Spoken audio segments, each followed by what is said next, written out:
So very soon you will have gotten your BioArc Disc for your modem in the mail. We shipped out the first shipment and got literally many of them out. We didn't get them all out. Anything ordered after the 1st of January didn't get out this week, but in another week or so we'll get the rest of them shipped out. And so I want to show you how to put together your BioArc stand and then put it on a modem with your BioArc disc. So you got two pieces with your modem called the BioArc stand, and it's a left and a right.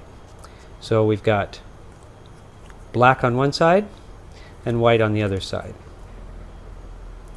To put them together, if you want to have white on the front and the back, then you put them together like that. They just kind of stick together and they make a little stand. If you want black on the outside, just do the reverse. And then you just set it on your modem and place your BioArc disc on it like that. That's all there is to it. If your modem is up on the wall, then we've included some double-sided sticky tape, foam tape, that you stick on the back of the BioArc disc, and you can just stick it right onto the modem. But if you have the stand, you can either put it right on top of the modem, or actually you could even put it right in front of the modem like that.